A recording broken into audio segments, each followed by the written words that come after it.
Sotranam Jivabhuta Tuya Shmita Shakti Rupaya Tatahina Vararohe Nishfalaha Sharda Bravat Om Shantihi Shantihi Shantihi.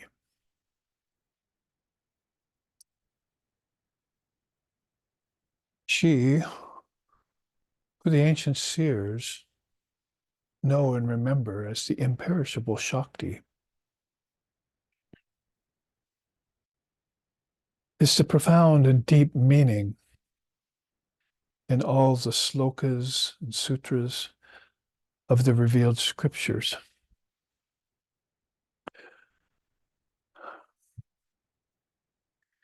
Without her, O dear ones, all the tattvas like fire, earth, air, water, and ether would be like clouds with no rain. She is the perfect I consciousness, existing in all the multitude of words, and the secret of all the mantras, whose very nature is the essence of non-duality. Om, peace, peace, peace. And she reveals Brahman. There shines Brahman. May that Brahman protect us. May Brahman sustain us. And may Brahman illumine our thinking process. May we not find fault with each other, with the world, or with the Dharma teachings.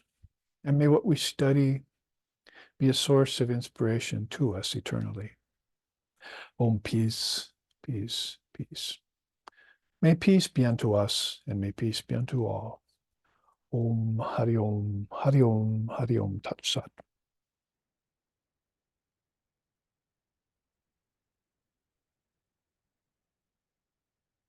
We have gathered here on another Sunday. It happens to be Easter.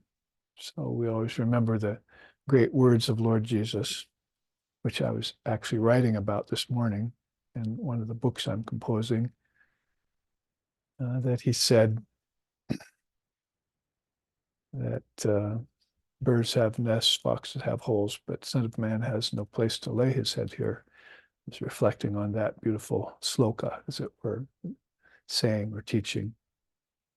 And he also said, be thee perfect as thy Father in heaven is perfect. So it seems like this message that we are so familiar with as Vedantists in this day and age, with the advent of another great soul, Swami Vivekananda, on the scene, and even here in our own country in modern times, and that we look at that double teaching all the time, the perfection of the soul, but at the same time having to realize the distinction between the real and the unreal, or the essential and the non-essential. What changes and what doesn't change. And on Easter, then, that's a very good subject to bring up. And we're in the third class of our series called Walker of the Skies.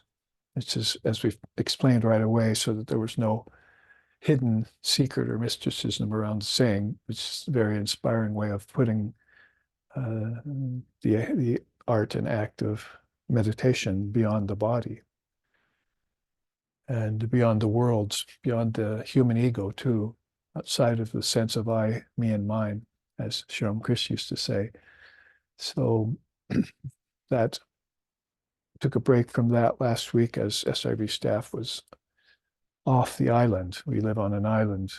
And of course, in the scriptures, that island is called Manidvipa, the jewel island of essence of Mother Kali, Divine Mother of the Universe.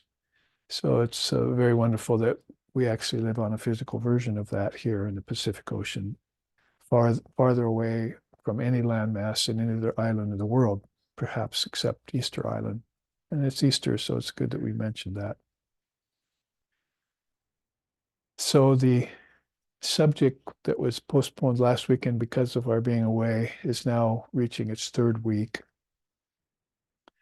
walker of the skies. And remember that we had gone through a chart that has that same title. It was on my left last week, but it's on my right here on your left.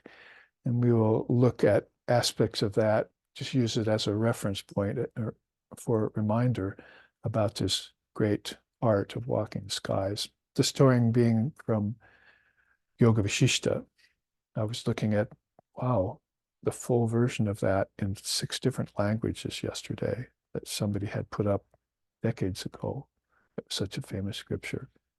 You could just tap on it with your mouse and it would change languages right in front of you. So you could get the English transliteration, you could get the Sanskrit, you could get other languages in the world. How popular that scripture was. I say was because it's not so popular anymore, but it was hugely popular when I was a child.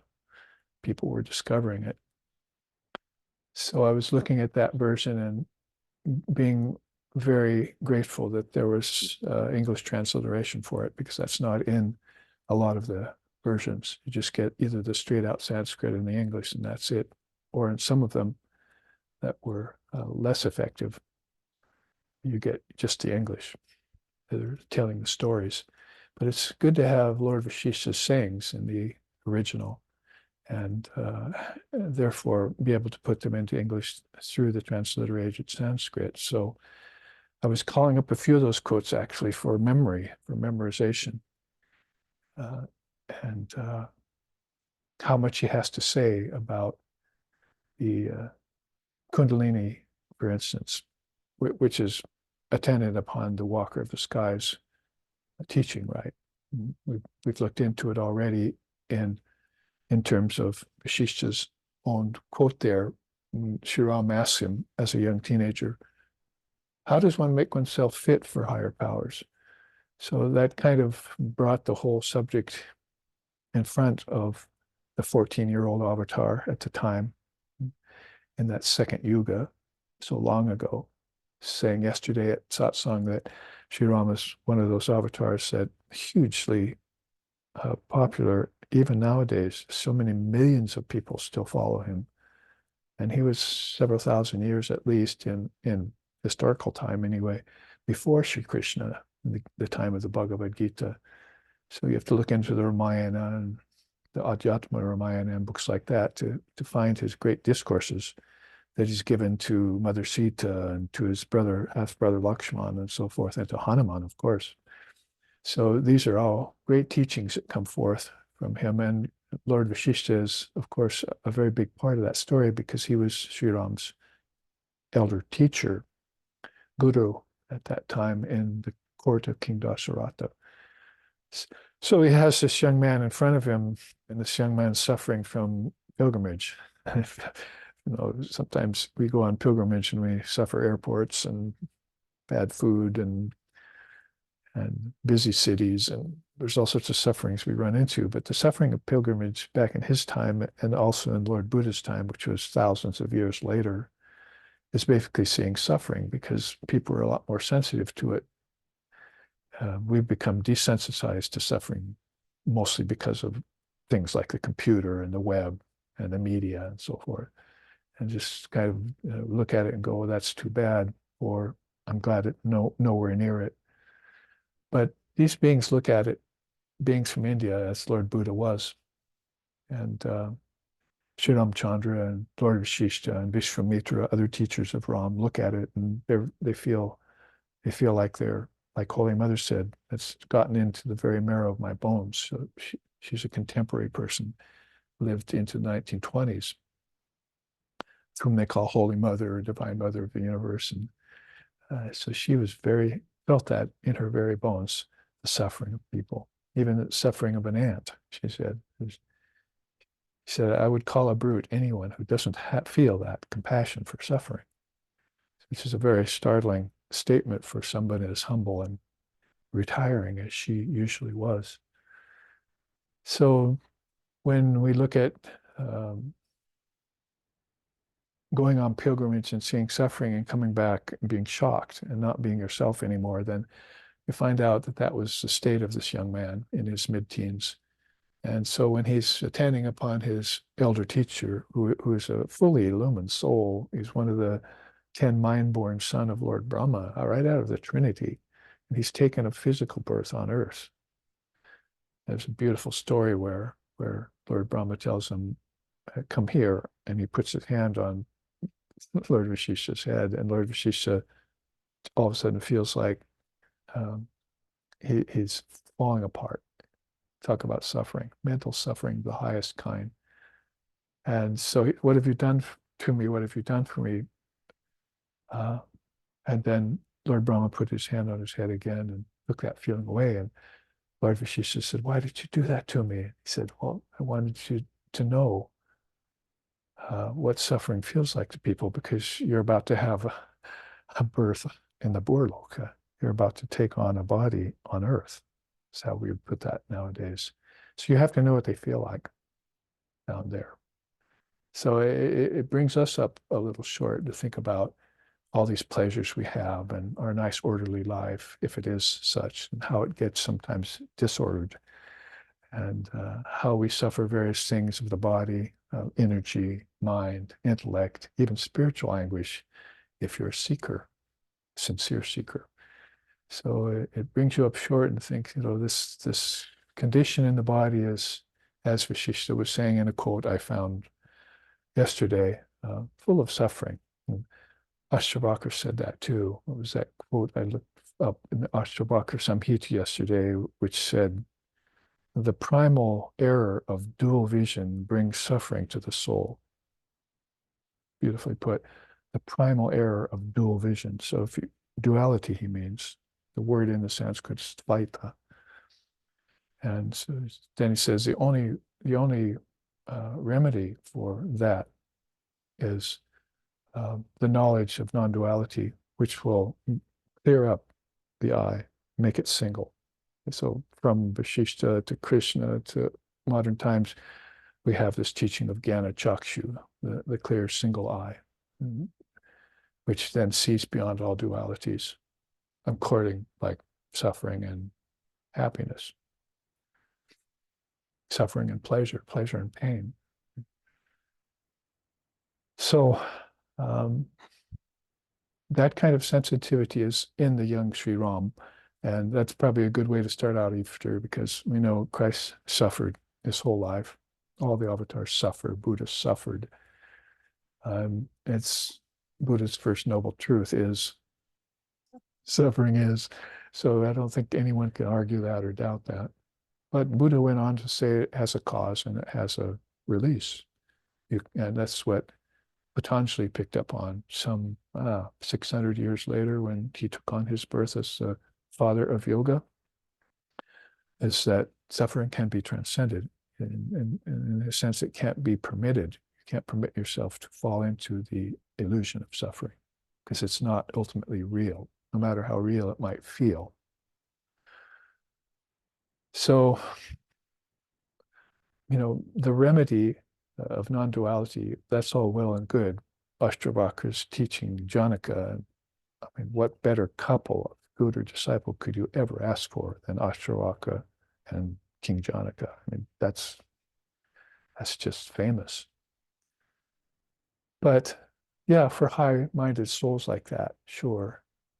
But what about those who have to still beat their way out of the jungle of suffering? And it's always following them throughout the three states of their consciousness: waking, dreaming, deep sleep, always coming back to it, always being afraid of it, in fear of it, always doubting that there's a release from it, which Lord Buddha put to rest with the Eightfold Path. So all the way along, they've been offering us these remedies. So I'd say with Yoga Vashishtha's answer, what we've been studying 2 Sundays ago, or 2 Sundays, and we'll be studying it for a month of Sundays when we finish this little class series, because it'll go till next week too, is that Vashishtha had a ripe and ready answer for the problem of suffering.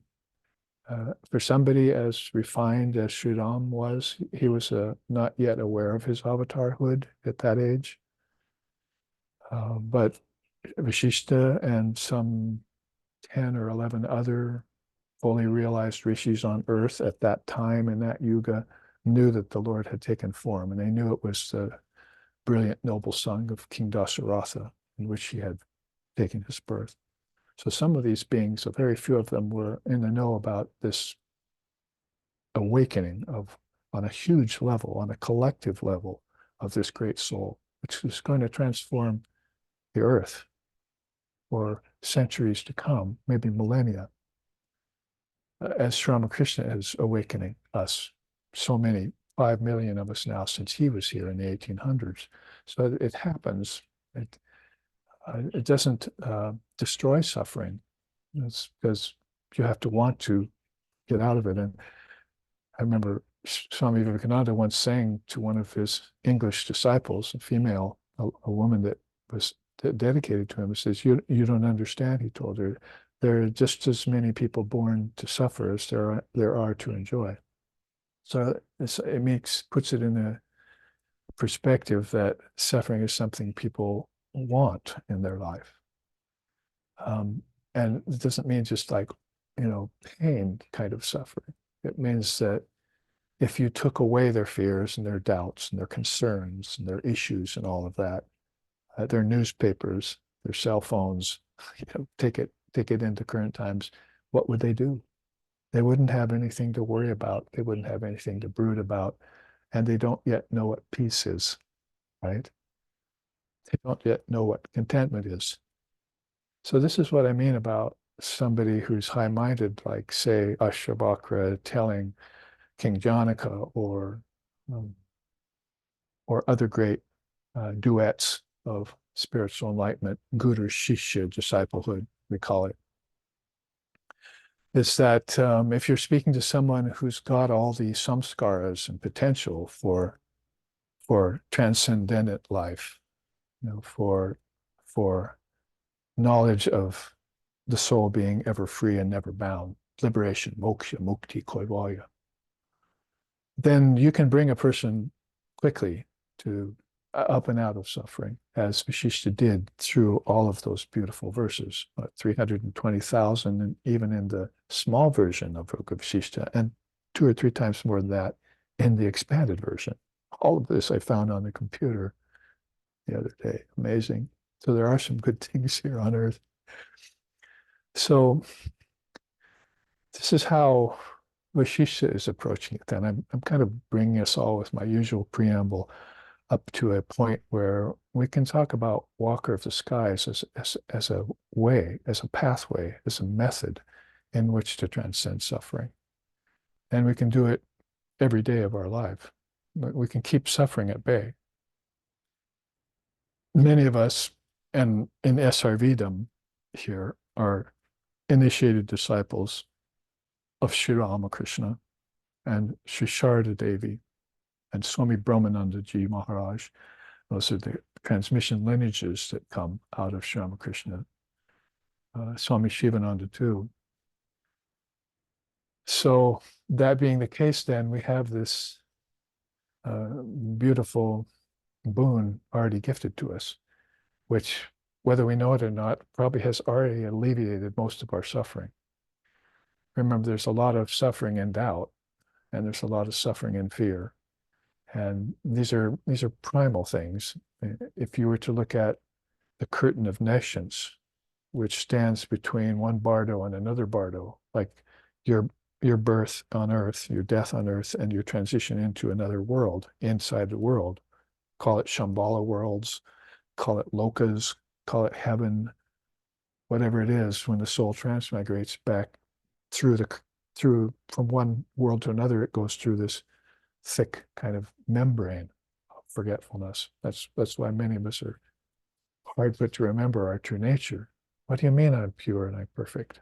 You say to your teacher when you're young, I can't accept that yet. I'm obviously so imperfect. So that curtain of nescience, if you were to study it, and if you were to be able to, as one story in Yoga Vashishta puts it, go to Lord Shiva and ask him, what is this curtain of nescience? And he would tell you, well, it's basically made up of fear and doubt and brooding. And it's brooding on your non-self.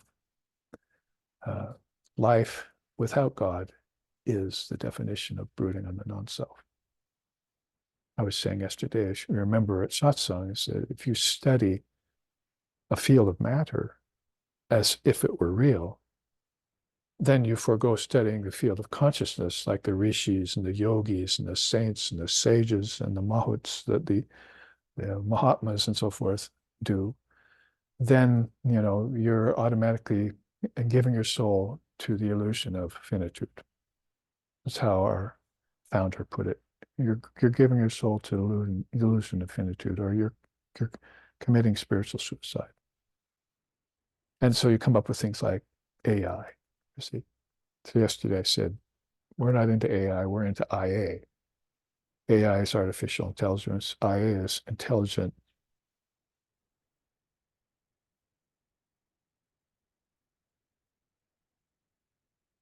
awareness.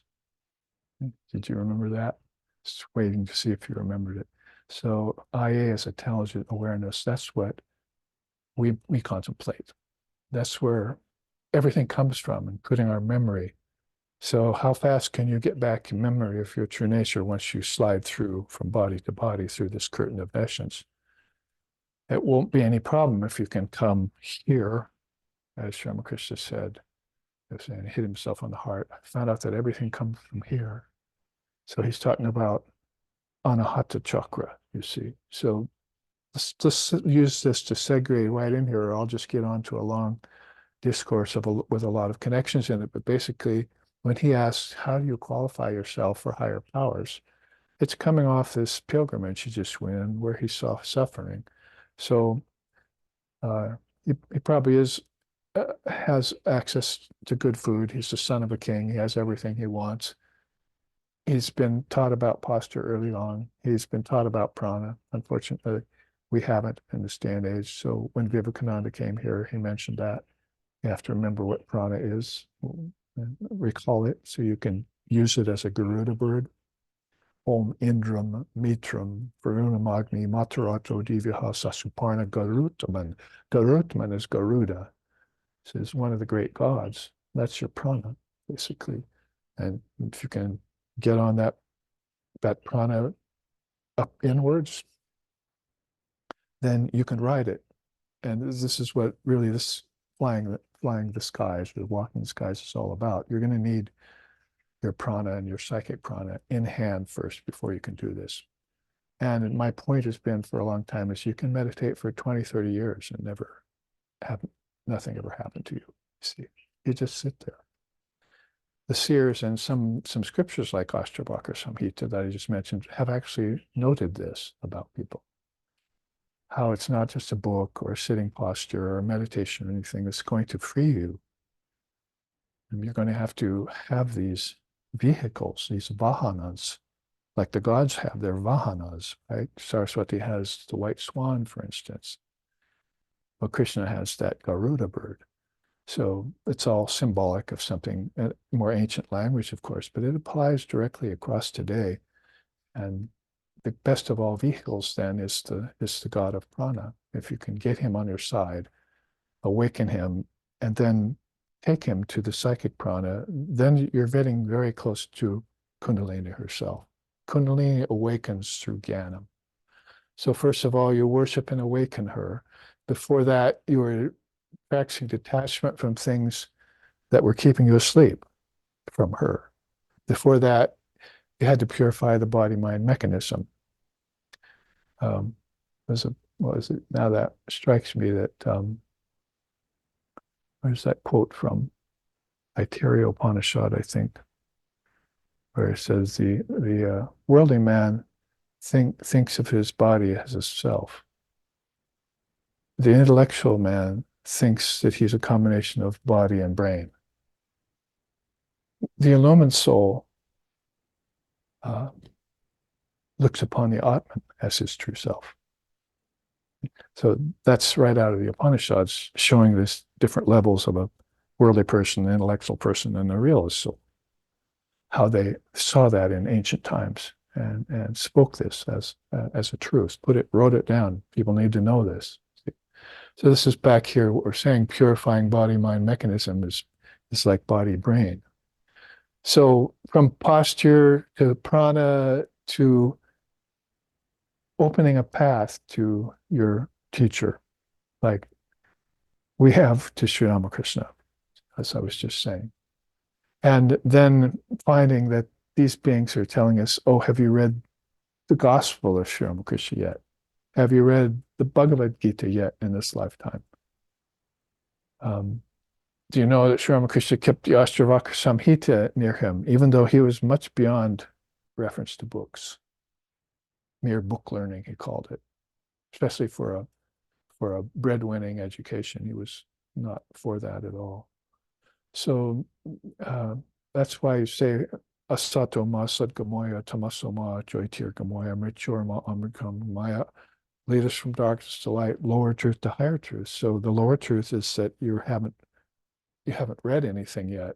As soon as you start to think about health for the body, then you begin to develop a little bit of sensitivity, but then you find out that you need to adjust your posture in your limbs.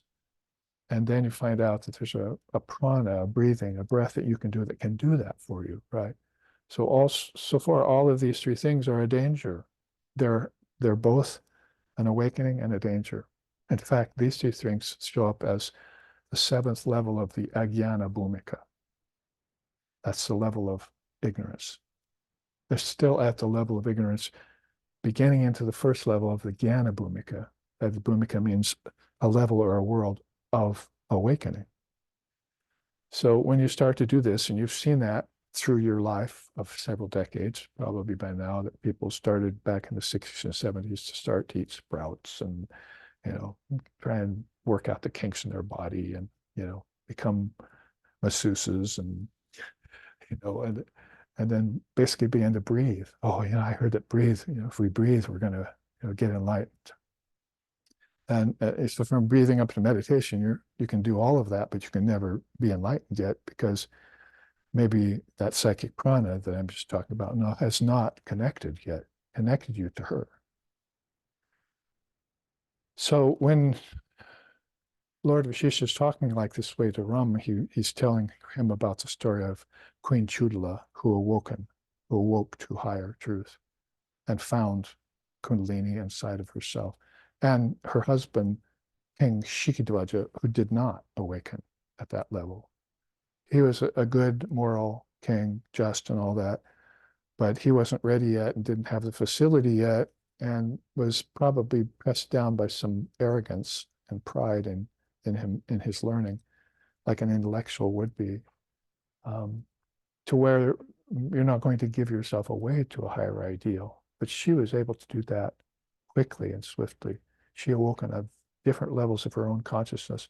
I remember Swami Abhedananda as a young boy, Sri Ramakrishna's direct disciple.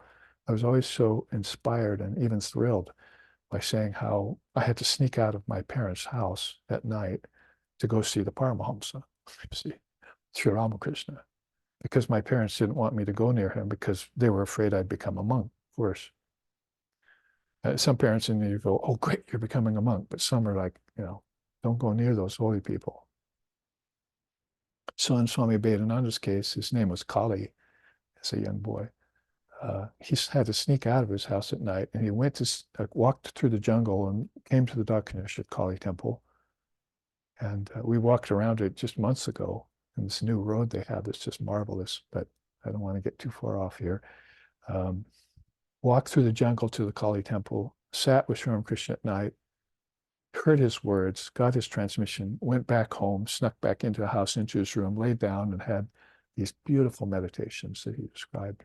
It's like the master just opened up all the nadis to walk in the skies for him. So you have people on record in this very time who are talking about Kundalini awakening.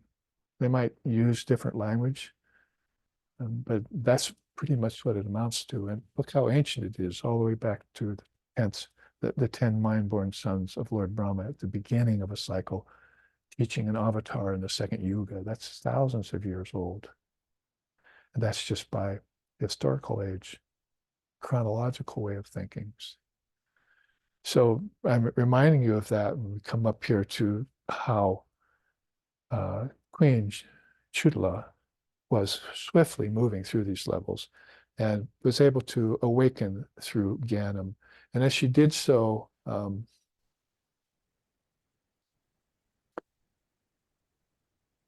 awakened to the flow of Kundalini, and realized that everything is, you see, that Brahman is pure consciousness. Prajnanam Brahma. That's in the Aitareya Upanishad. I came upon it yesterday. Prajnanam Brahma. It's one of the great four sayings, right? So she realized that everything's eternal. But then the Kundalini started to reach her heart, and she was going into deeper meditations, and the nadis became inflated. Remember how Sri Ramakrishna said, I saw a person resembling myself going inside. He touched the nadis, and they were drooping. The lotuses were drooping. And when he touched them, they turned inwards and opened up. So this is Sri Ramakrishna's experience of inner vision with contacting her and this consciousness awakening to deeper levels of wisdom, because back here you had a scriptural knowledge that informed you of this. And then through Jnanam, it actually began to happen, you see. And then the nadis became inflated by its influence, and there you were, infused. Your pure astika body was infused. Let's look at that again. And I'm not even going to look at it and explain it. I'm just going to remind you that the pure astika body is, astika means 8. So basically you had the 8 there, Brahman, Atman, coming down to the dreamer called the Jivatman, and how the five of these eightfold Kyastika body got formed. Remember that from last week, 2 weeks ago. So I just want to bring it back to your attention because it's on our main chart here. So she's feeling this, the nadis inflate. She's feeling higher awareness, greater expansion, more capacity of her mind. It's not something that, because you heard Sri Ramakrishna say, I touched it and I saw them open, that you're actually seeing with the physical eye. No one has seen God with these eyes. So you have inner perception that's expanding inside of you. You're feeling this. Feeling's not the best word. Intuiting, that's not the best word either. Experiencing it, envisioning it, those are better words. But it does have its effect outward into the rest of your body-mind mechanism. So you see all of these 5 things, the ego, the mind, the intellect, and the 5 senses go together with the body, deha, to make the pure astika body. And I want to remind you quickly of the beautiful saying here.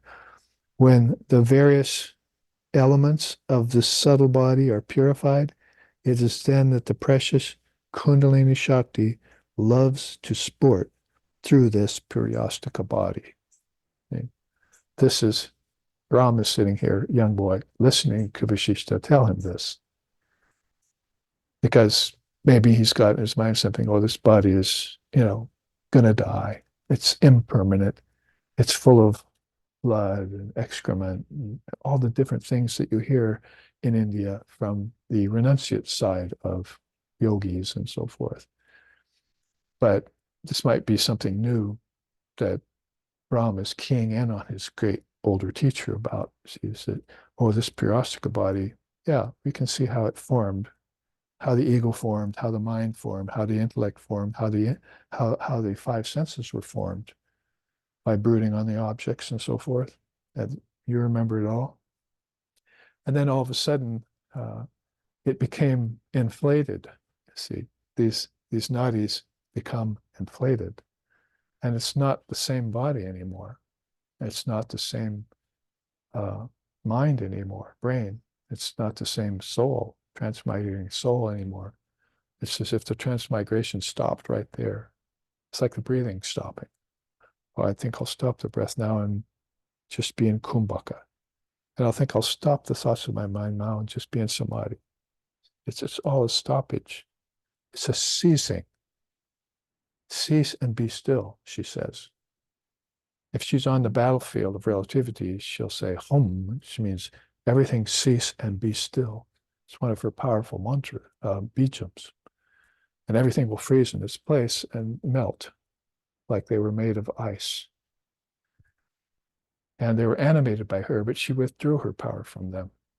And the senses, body, all of that dissolved back. And then she says, see that, now practice that. You see, how would you practice that? Yacho niva, uh, uh,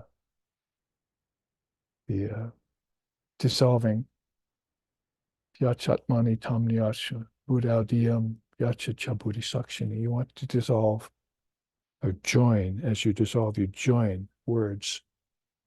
That's your mantra, your bijams, your knowledge, wisdom. Join words back into their source, the mind. And join those two back into the intellect, your wisdom. Join those three back to the witness that's looking on. See? And then join all of those back to the Atman. Finally, join it all to Brahman, because Brahman is the soul, capital S, in everything. So this is what's going to take place in involution style, and is taking place in Queen Chudala's body-mind mechanism and in her transmigrating soul. She's swiftly given up the idea that she's anything but just eternal life. And for a queen to do this, it's a huge feat, a great accomplishment to do this. The king can't do it.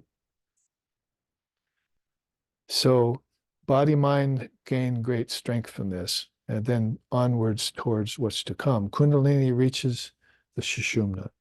We're jumping to the chase there, aren't we? But if you remember, now that this chart has been shown again to you, is that we saw a version of how to do it through Akshaya Upanishad, right?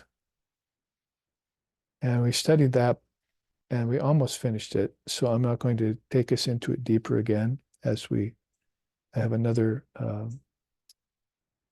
chart I want to show you that will take us deeper. But here you see that's on the screen there, I think, is the Akshaya Upanishad's 7 stages of yoga, and how the Upanishads break it down. You can see that we went through yoga, then vichara bhumika, there's that word again. It's like consult all the great teachers and begin to qualify yourself. So you've reached the inner land, which you're going to do that. I was thinking back, and yesterday was somebody brought up a question, satsang, maybe 30 hours I spent in study last week. And many scriptures went by, reviewing them and so forth. And that's just what I do every day. So, thankfully, I'm old and retired, as they say, but I have time. But I've made time all my life since my 20s to do this. And so this will inflate the nadis. See, this will get her interested in you as an individual soul, so that you can forget about being an individual soul and you can become an indivisible soul. That's what Queen Chudala has done. She's forgot her individuality. Now she's remembered her indivisibility, her oneness, her homogeneity, her not two-ness, that she's one with Brahman. So this is all qualifying yourself, see. And then we went on to say that asansarga, you attain detachment in stages, right? So you can see how similar Upanishads. Of course, Vashishta is a master of the Upanishads. I mean, this is Vedanta. Then the 4th step across the board was swapna, and that's what I mentioned about waking up from the dream. I said pretty soon, what is waking up from the dream of life? Realizing that it is a dream. That's the waking. So you awaken from the wakened state, and then you see that it's just like my dream state last night. It changes all the time, and I've been into it for so many lifetimes. And I was reading about that in Yoga Vashishta yesterday. How many lifetimes Yoga Vashishta, Lord Vashishta is telling that in a story that this soul had. finally, wanted to stop that, cease and be still.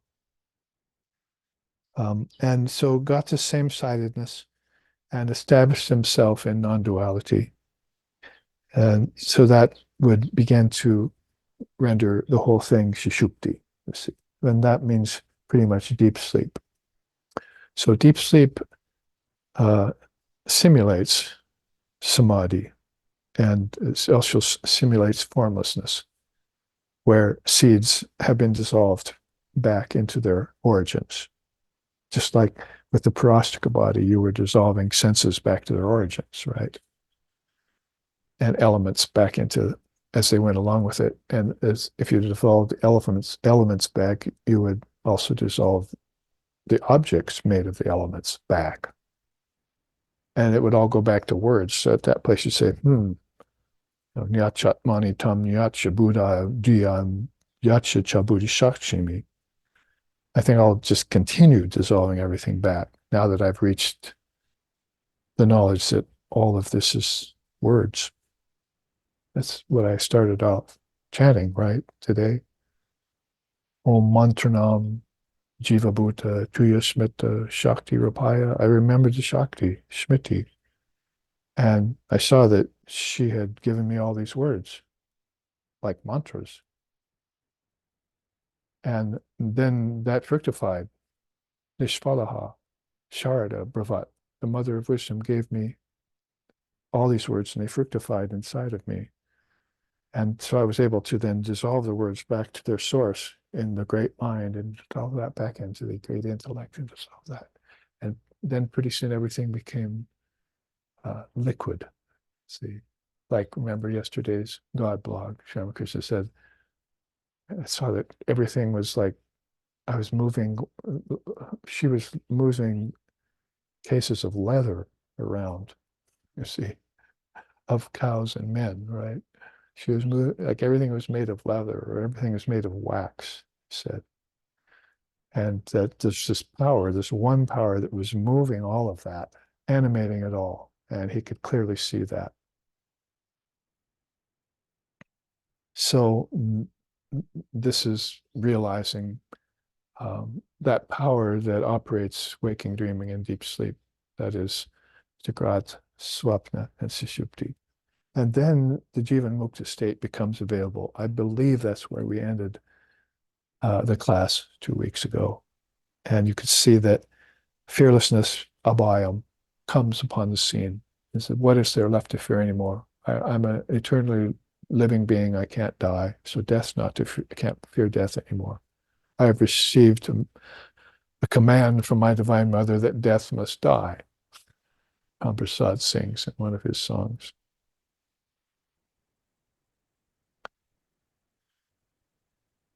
And seeing only oneness everywhere, as I just described in the case of Sri Ramakrishna. And finally, it ends in what the Akshu Upanishad calls Videha Mukti. What's the quote at the bottom? Free of impurity, inherently holy, lifted above mind and words, beyond the darkness of ignorance, beyond all appearances, such is the one who possesses Akshi, and who has mastered this supreme devotion.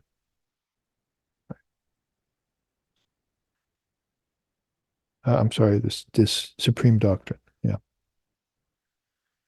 So the point there is that the one possesses Akshi. It's like Ramakrishna says, Utkramantam stiti vapi unjanam vimuda nanupashanti jnana chakshushaha. That's Akshi, the divine eye. And so they're not deluded anymore, vimuddha. The others are deluded because they can't see me coming and going in bodies, leaving bodies, remaining still in bodies. They don't see that because the gunas are in the front of that whole process. So in this case, when you reach the Jivan Mukta state and go on beyond to the Videha Mukti state, those are right out of Lord Vashishta's teachings too, and very much explained at certain places in the Upanishads. So that was why a capper I wanted to put on this chart 2 weeks ago, but now we finally did. So you can see the beautiful description here by, by who? The sun god. Because in the Akshi Upanishad, if you remembered, because we studied it a couple of years ago, the sun god's talking to his student, Samkriti. Samkriti appears in like 3 or 4 of the Upanishads as the student, the best student of Vedanta, sort of like that Ashtavaka King Janaka couple. You've got couples like Surya Narayan and Samkriti. And Samkriti says, where is light coming from? And it's like saying, where's the Atman? Where's the light that lights everything else up? It even lights the sun up. Because I learned na tatra suryabhati, na chandra karakam, nemo vidyuto bhanti, kuto yamagnihi, agni, fire, surya, sun, chandra, moon. I've learned that the light of all of those comes from another source, and I believe it. So tell me where that light is emanating from so that I might go there. So he meditated on the sun god. And because he was raised in India in ancient times, unlike all of us here in modern times, he knew that he wasn't going to meditate on the actual sun. See, like people were saying the other day, I saw it went by on the computers. It said, "Oh, it's good to look at the eclipse, but not without proper glasses." See, so they're all focused on this as if this phenomenon in the sky is something to see again and again every year. Oh, let's go see the eclipse. But who's like Sankriti is seeking the source of light of the millions and billions of suns that we've discovered in the night sky. Not one of those great discoverers has said, where does that light come from? That's what you call, that's what turns into AI, see, artificial intelligence. And instead of IA, intelligent awareness. Intelligent awareness is in Sankriti, is in the sun god, is in Ashtavakra, is in King Janaka. They were going for the source of everything. They thought about it every day, 30 hours a week. What's that? Every breath was drawn in it.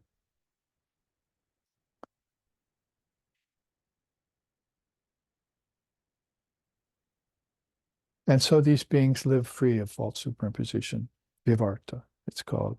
And they exist beyond conformity with the world and beyond the body and the senses, like the Purastika body we just looked at, and what happens to the body when the nadis inside inflate.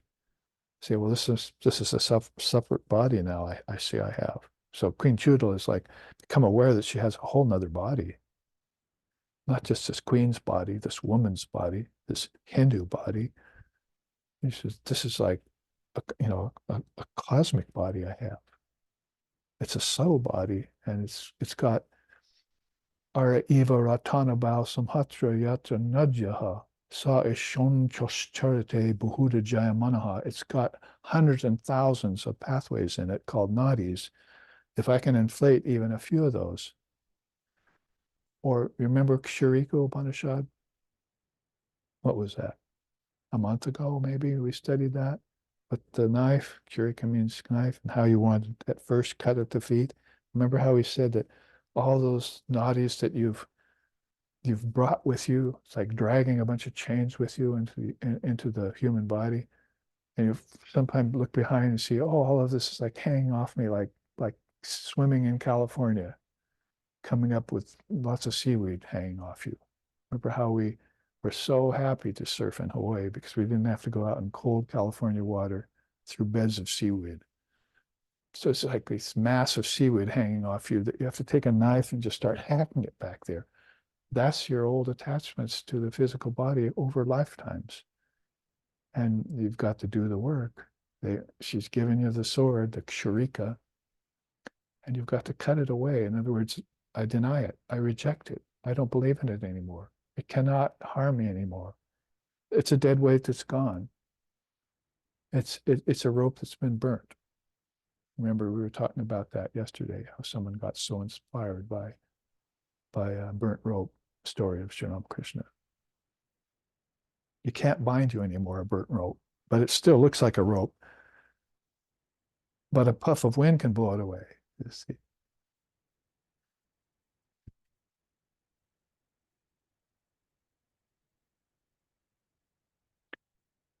A person at the Jivan Mukta and Videha Mukta level of things is totally aware of the primal vibration.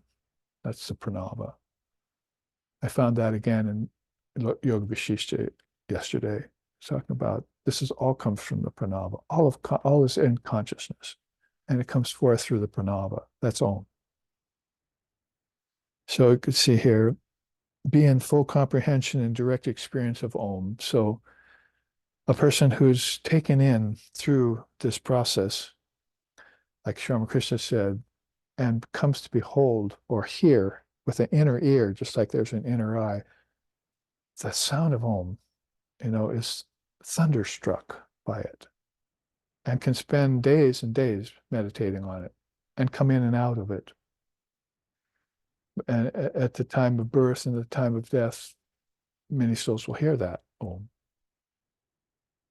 like kettle drums playing, Upanishad says, like the rumbling of thousands of bees in a hive. This still primal, alive, thrilling to hear. It tells you what? I am Brahman, illumined intelligence, and the bliss that comes from that. So finishing up that chart brings us to more to the point of what the main chart of today is about. In the time remaining, because we do have next Sunday too, let's look then at these lokas and these nadis. Sanskrit words we need to become conversant with, familiar with. Lokas and nadis, worlds and passageways, is basically. And we shouldn't have to jump too far, because if you're raised in Christian country and you're aware of Jesus's teachings, then you have him saying the kingdoms of heaven are within you. And you also have him saying, in the beginning was the Word was with God, the Word was God. All of these things are just straight across the board conversant with and the teachings of Mother India, and worked their way through Persia and Greece and Rome and all the way to America in modern times, as this canon that we're talking about, this enlightening wisdom that somehow remained untampered with all this time, that we can sit here today in a far off island in an ocean in the year 2024 and just talk about this great wisdom and know that we're sitting in the vibration of truth, that we finally found the truth. And what did Jesus say about it, since today is Easter? Thou shalt know the truth, and the truth shall set you free. That freedom is moksha, that freedom is mukti, that freedom is kaivalya, that freedom is samadhi, that freedom is nirvana, that freedom is satori, that freedom is a sampragyata, that freedom is nirvikalpa, that freedom is the freedom of a jivana mukta and of a deha mukta. And that freedom is now in the possession of Queen Chudala. And she's known on historical records, spiritually speaking, to be one of the holders of that tradition of walking the sky. You go to a woman for that, you see, queen of men. And so, how does one make oneself fit for the attainment of such power as Queen Chudala has? Take her up as your ideal. Meditate upon her. We had other Upanishads we studied recently where father and son rishis meditated upon Annapurna. Let's remember the Annapurna Upanishad. That was a year ago. I mean, all these Upanishads we go through and take apart and look at and study and contemplate and bring back again is all the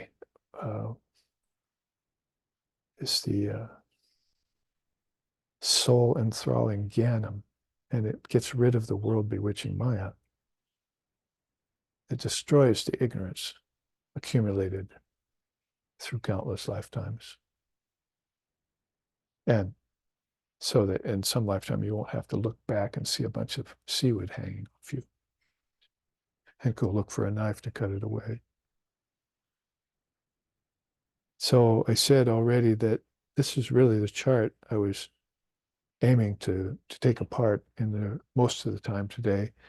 And remember, we have gone through all of this Walker of the Skies.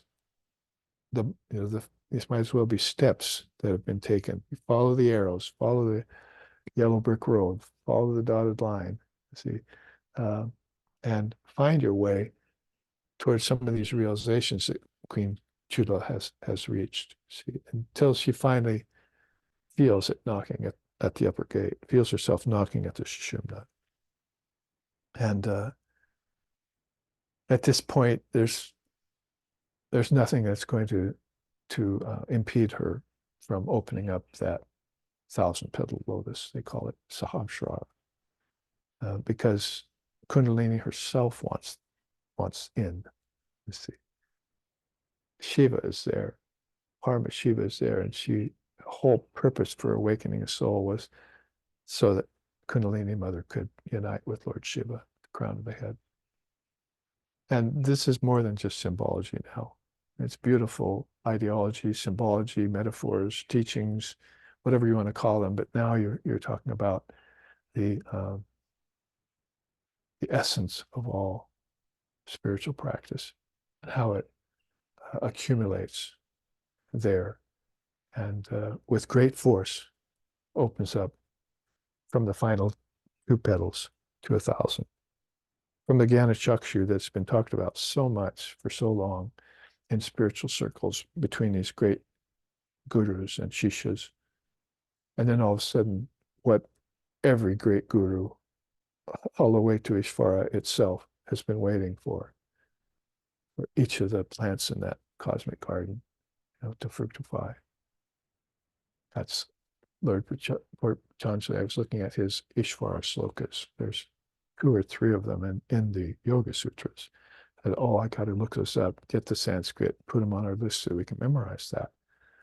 So he's talking about how Ishvara is the primeval soul, the guru of all other gurus. So he's paying reverence to that supreme soul, and says because he's the only soul that's not delimited by time, he says. So this is how the knocking on the door of the Jnana Chakshu that Ishvara presides over, he's going to recognize the Shakti, because Ishvara form has its Shakti.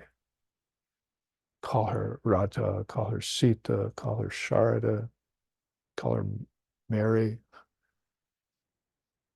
call her Yashodhara. Lord Buddha was married. Did you know that? So basically, that's the primal Shakti, the Adi Shakti herself, about to make this appearance at the opening of 1,000-petaled lotus. So it all began back here, as we're saying on this chart, with these openings. You can see all these slokas, one of which I just chanted in Sanskrit a little while ago, are strewn about this chart. Prashna Upanishad says, in the heart dwells Atman. There are 101 nerves centered there. Didn't we find that out with the Ksharika Upanishad some weeks ago? In each of those 101 nerves, there are 100 more, and each of those branch out into 72,000 others. In all of these, Shakti power flows. So let's invoke her, and have her flow through these nadis, open them up again, inflate them. It should be on your mind when you meditate, when you read, when you breathe, when you take food, and when you practice your devotions to the Lord in front of the altar, whatever the case may be. This should be, inflate me, O Mother, inflate these nadis, open them up, never let them close again. Should be a constant prayer. Further, within the recesses of the heart is the akasha of consciousness, with its many openings, shaped like the calyx of a lotus, in which all the universe exists.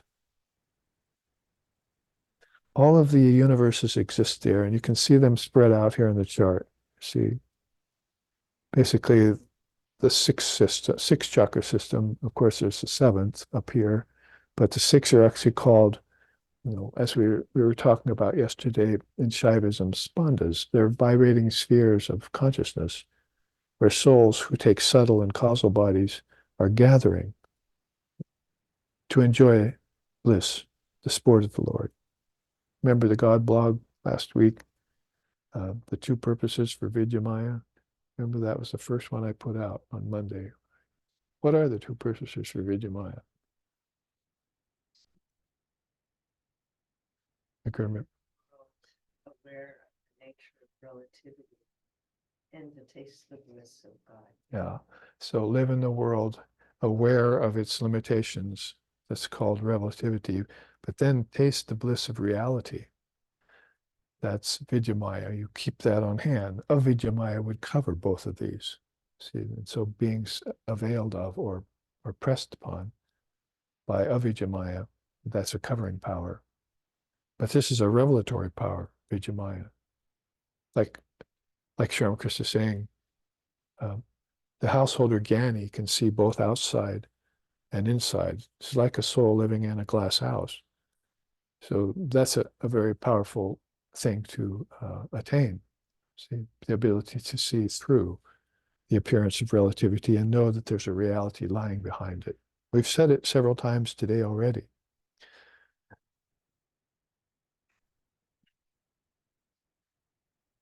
The individual soul is as subtle as a hairpoint, divided and subdivided hundreds of times.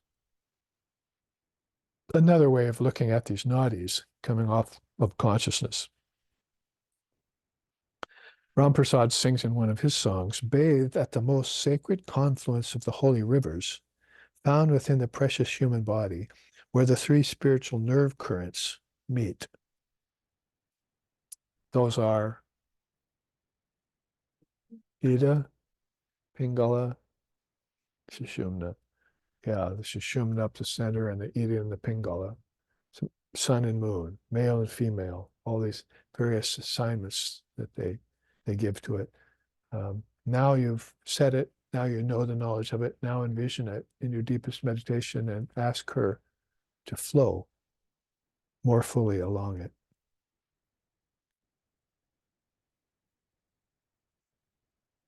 And I already chanted the sloka at the bottom, but I chanted it in Sanskrit. Ara Eva Ratanabhau. Ratanabhau is a chariot. And the chariot's a big thing in Hindu mythology and itihasa. So that's there in the heart, in the middle where all these subtle nerve endings meet, abides the Atman. So here's where Kundalini Yoga and Vedanta come together, like Ashishta is coming together with Shiram, and see how these ultimate Atman, you see, it's everything. It's like all pervasive here, is accepting the merging of all principles, all tattvas into it. So that Atman is ever stationary, but it becomes mobile. It becomes dynamic through her. In other words, Shakti. She can take that Lord Shiva and his transcendent wisdom and turn it into centers that vibrate, where millions of beings can be born there, as it were, and pass away from there, transcend them too into the highest wisdom and to the Atmagyan. And so that's where you have Muladhara, Svadhisthana, Manipura, Anahata, Vishuddha, Agya, and Sahasrara, all seven of these great worlds within.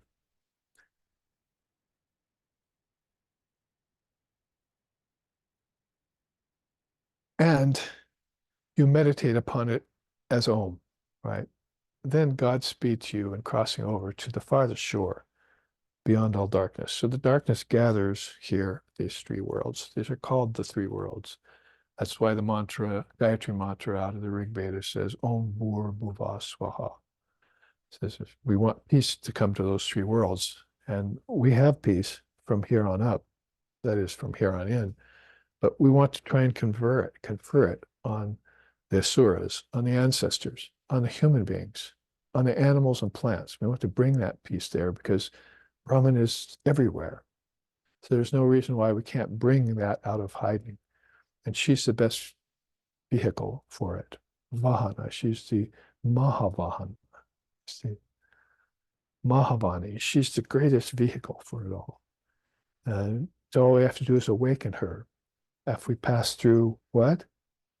The curtain of nations, right? Vishnu Granti. If we pass through that and take up a body there like Lord Vashishta did, and like Sri Ram did, like Sri Ramakrishna did, like Swami Vivekananda did, like Holy Mother did, and take up a body with their minds still in the highest awareness, assume a body with all its conditionings, attributes, and so forth, and then be there for 100 years.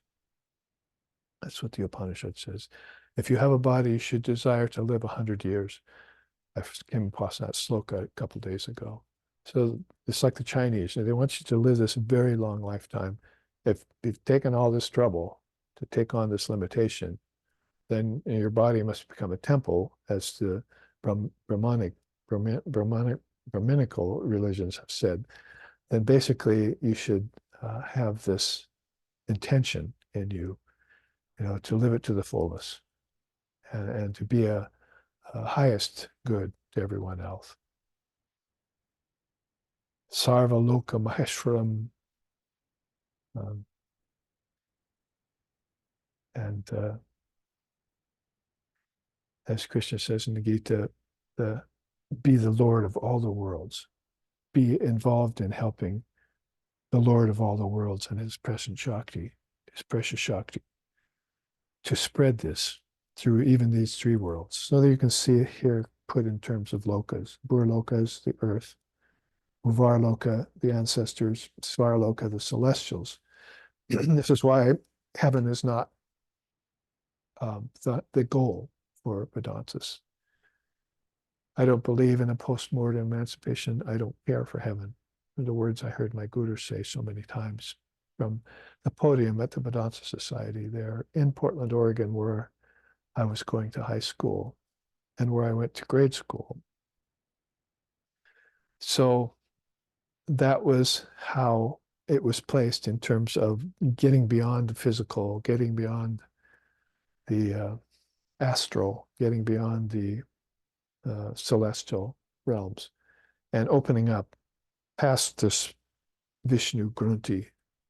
First you had to open the Brahma Grunti, right, at the base of the spine. So it's all very symbolic of how to breathe. And we can go back and cite the various things which Vashishta is reminding Sri Ram of. It's like, what is it called? Singing to the choir or something, preaching to the choir. Says to tell Ram this, of course, it's just like he already knows he's accomplished all this many times. He's an avatar.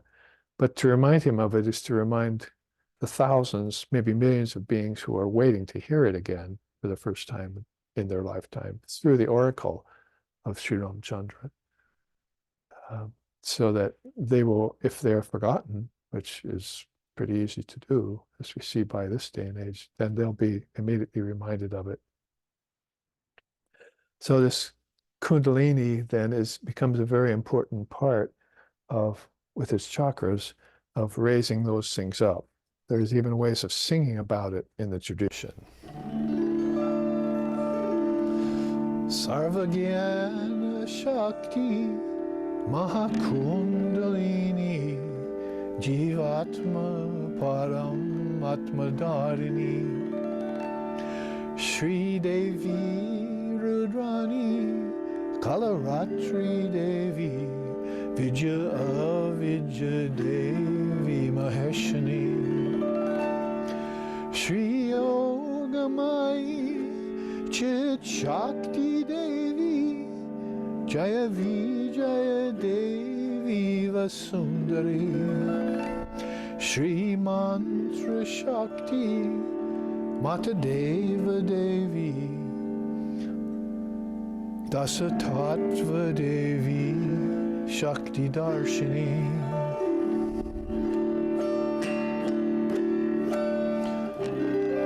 Shri Devi Padam Shri Devi Padam Shri Devi Padam Shri Devi Padam.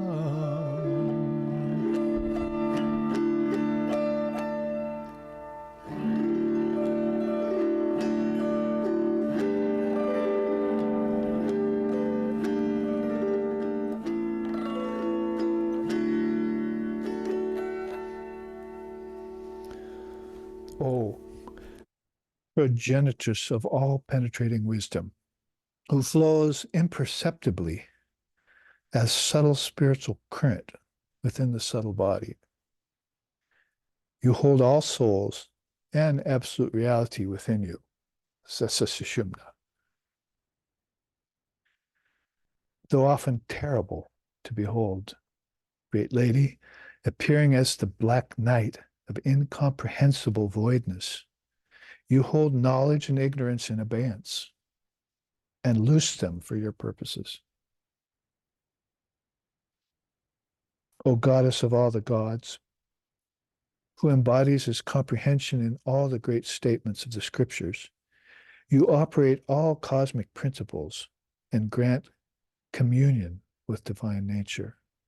O Mother of the three worlds, source and origin of their infinite supply as well, thou art transcendent wisdom, residing perfectly in one indivisible existence. Sri Devi Padam means I bow at your feet, O Mother. O great lady, I bow at your feet, because you hold all this within it. You're even the mother of the gods, which is, of course, celestials here. And so penetrating from the Brahma Granthi through the curtain of Neshin to the Vishnu Granthi, before you can see all of these webs. You see, it's like a network of these webs.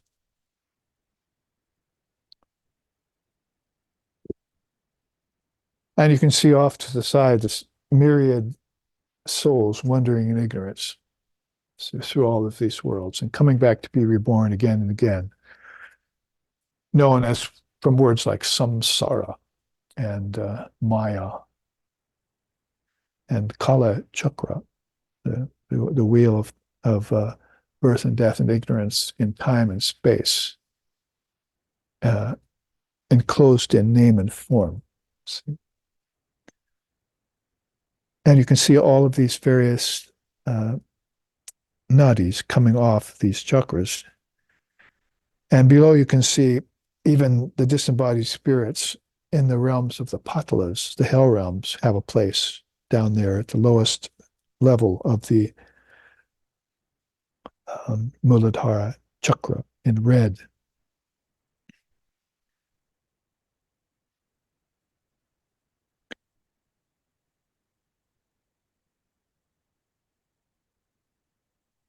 This Vishnu Granthi that these souls are trying to, like Queen Chudala has done, and King Shikidwaja is trying to do, penetrate through here. He probably makes some headway and has visions of the higher centers. It's just like all of us do. We might have great dreams, we may have fine meditations, we might have, breathless state, we might have a feeling of formlessness that's accompanied by elation or bliss, even subtle bliss. And so King Shikidwaja is probably having experience of that. But Queen Chudala has penetrated, see, and so she's opened up the heart chakra and is going towards deeper and deeper communion with the ultimate reality. You can see that it's impenetrable without real love. So that's kind of the rule of thumb for the ancestors. They have love not of God, but of the earth. If they had love of God, they'd be teaching it to you when you were born to them. Did your parents ever teach you that? Can love be taught? Might be another question. Who possesses it? There's no question when we saw Sri Krishna that he had love of God alone. That was everything to him. And until he realized God, even in the human form, that he was in a great peak, he couldn't rest. He was had divine restlessness come upon him. We saw that in his great student, Swami Vivekananda, too.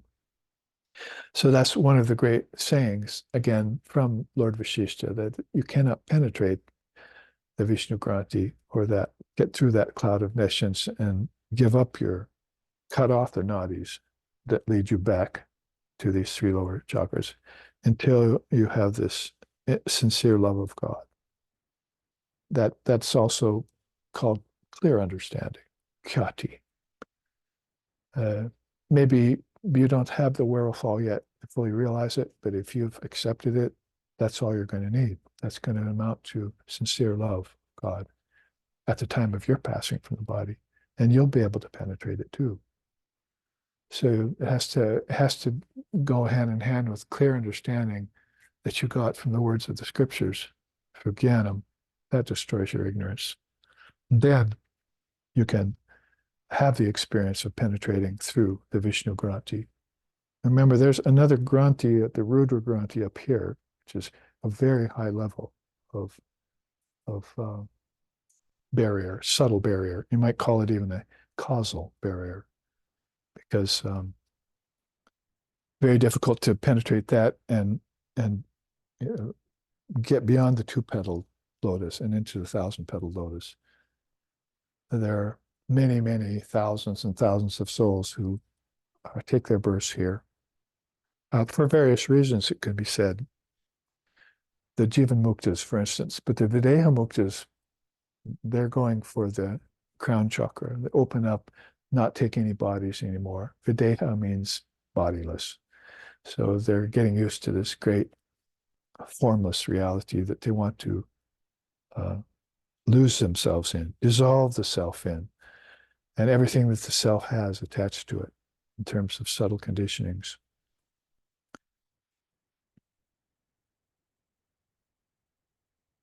As we envision ourselves to have pierced through here, then you can see that the heart chakra, we have these 4 words for it in the Upanishads. Mahar Loka is the great world, great Loka. That's, presided over by beings like Lord Brahma. The Mahat is also, Samkhya is also associated very deeply with the Mahar Loka, the great Loka. Jana Loka, Tapar Loka, where all the ascetics are gathering and stirring up their power to make this final penetration through the Rudra Granti. And finally, Brahmaloka, famous. You see,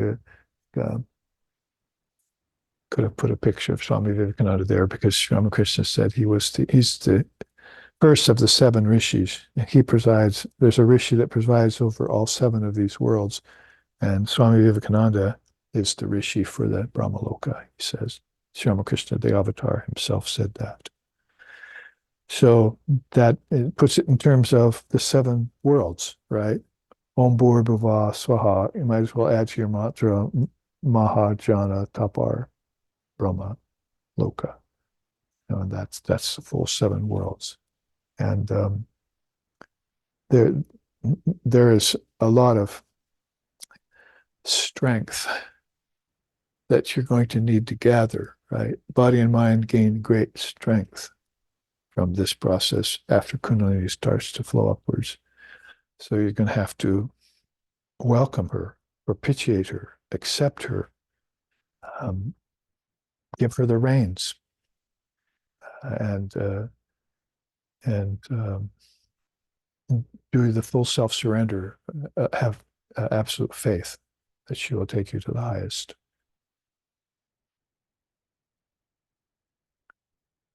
and penetrate through. On this side, we don't want to ignore the rest of the chart, but you can see this uh, ecstatic souls sporting in consciousness. That's what this lotus means. It's a big, all these nadis are leading to this lotus. So that's why I brought up what's the true purposes for Vijamaya. Basically, know that relativity is separate from reality. That is, it's inside reality, but it's not reality. And then also be able to sport in the higher worlds in consciousness. And so some souls have mastery of that divine play. We certainly saw Sri Ramakrishna did.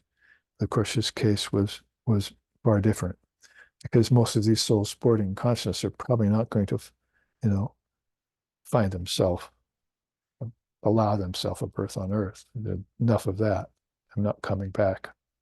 Gone and gone forever. So that's to be brought up. There's this ocean of sorrowless light. Vishoka Jyotishmata is that father of yoga says in the Yoga Sutras.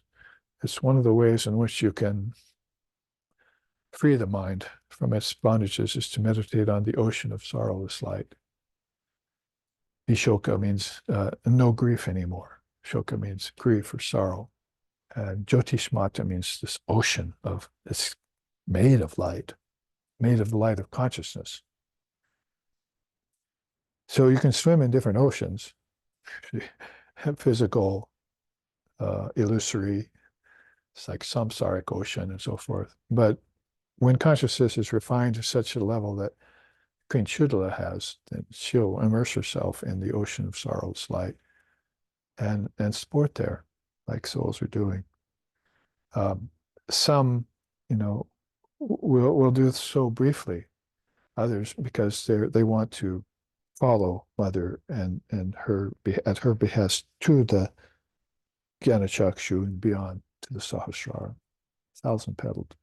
So these are all facets that I placed in this chart to try and explain the inexplicable, you might say. There's the path of the moon, new moon, half moon, full moon, and the path of the sun begins, see? And then there's the giving up of form. And then there's beings called great souls, Mahatmas, and the Nicha Siddhas, and the Videha Muktas, as I mentioned, free of all bodies. This is a kind of path. This column, you might say, is a kind of description of path. This side is a description of the worlds in which you move through as you take the path. And then in the middle are the seven chakras, six chakras. I could have just said that at the beginning of this chart and we could have gone home.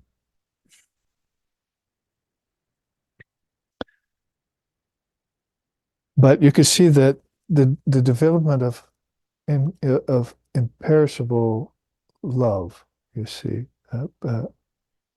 in order to penetrate through there, becomes here the giving up of form. So, as Patanjali described in his Yoga Sutras, there are savichara samadhis and nirvichara samadhis. There's sarvitaka samadhi and nirvitarka samadhi. These are all samadhis with and without form as far as objects and the mind's thoughts are concerned. But that's all preparing you to give up your form. Not just in the experience of a lower samadhi, but in asampragata, where you'll destroy the seeds. Asampragata means no more seeds left to sprout. So you've fulfilled all your desires for sporting in consciousness at that time. And if you're moving to the third eye chakra, then that's going to demand that you're able to give up the form, which is why doubt and fear had to die back here. You don't have any doubt about it anymore. You don't have any fear of it. You've become a master of birth, life, and death, and rebirth, which you know where they're happening. Vijamaya, you know where they're happening, but you also know that you continue on sporting, like the wheel continues to rotate after the potter makes it perfect. See, and walks away and finally comes still. That's like Shankara's analogy of how a soul that's reaching the highest perfection will get even beyond its prarabdha karma, the karma that's keeping it close to a form.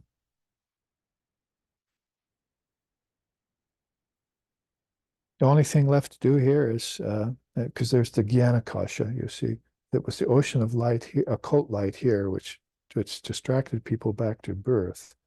But here it transforms into the Jnana-kasha, the ocean of wisdom.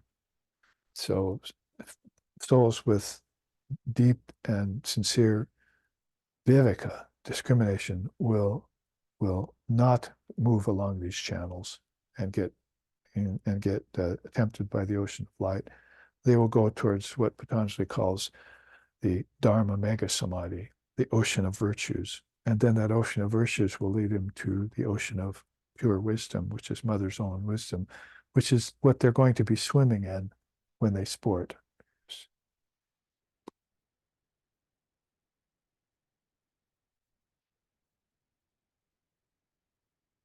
Only thing left here in the final minutes to say that this heart chakra, throat chakra connection here, as you see where these great worlds, in terms of worlds, you have these, might say, these cities inside of the worlds.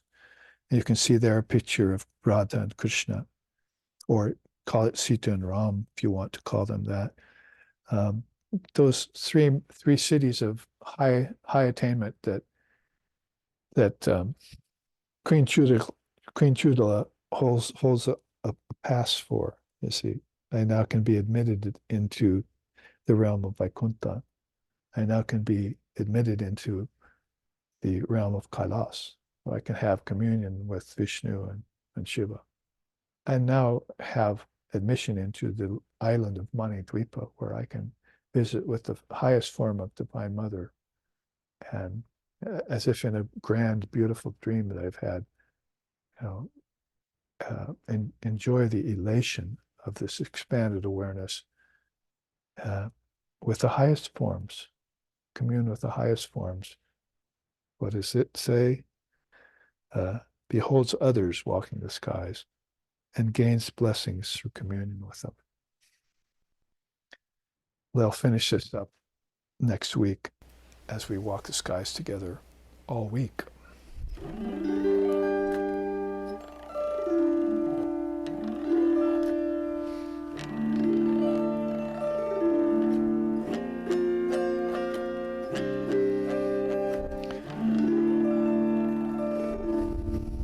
Jananim Sharadam Devim Ramakrishnam Jagadgurum Pado Padme Shurya Chitva Pranamami Mahor Mahor.